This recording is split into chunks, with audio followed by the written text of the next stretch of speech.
আমাদের যদি মনে হয় যে না আমরা তো গুনাহগার মানুষ, আমাদের দোয়া কি কবুল হবে, তাহলে বুঝতে হবে এটা ইবলিস আমাদেরকে দোয়া থেকে বঞ্চিত রাখার জন্য নেক্সট সুরতে ধোঁকা দিচ্ছে। মনে হচ্ছে আমরা বিনয়ী হচ্ছি, তাই না, যে আমি নিজেকে ছোট মনে করছি, আরে আমি গুনাহগার, আমার কি দোয়া কবুল হবে? এটা নেক্সট সুরতে দোয়া, ধোঁকা। আপনার দোয়া কবুল হবে না কে বলেছে? আল্লাহ ওয়াদা করছেন উদউনি, তোমরা আমার কাছে দোয়া করো, আস্তাজিব লাকুম, আমি দোয়া কবুল করব।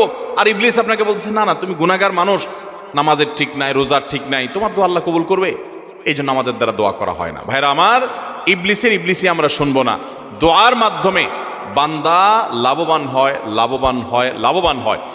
বান্দা যদি দোয়া করে সেটা তিনভাবে কবুল হয়। কয়ভাবে কবুল হয়? তিনভাবে। দোয়া যদি শর্ত পূরণ করে আপনি করতে পারেন, মিস হবে না। হালাল উপার্জনকারীর দোয়া কবুল হয়, হারাম দিয়া দেহ গঠন হলে দোয়া কবুল হয় না। দোয়া কবুলের মূল শর্তই সেটা।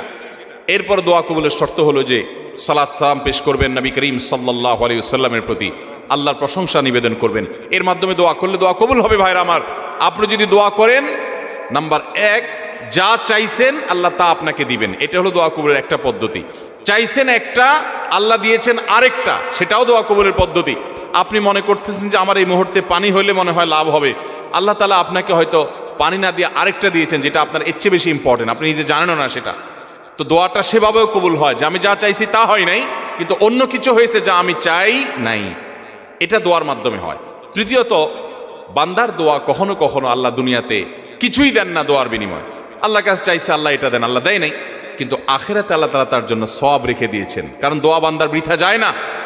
কোনো কোনো হাদিস থেকে আমরা জানি কিয়ামতের ময়দানে মানুষ কিছু সওয়াব দেখে বলবে এই আমলগুলো তো আমি করি না, এগুলো সওয়াব কোত্থেকে আসলো? তখন বলা হবে দুনিয়াতে তুমি যে দোয়া করছিলা সেই দোয়াটা আল্লাহ তাআলা দুনিয়াতে তোমার মঞ্জুর করে না, ওটা জমা করে রেখে আখিরাতে তোমাকে সওয়াব দিয়েছেন।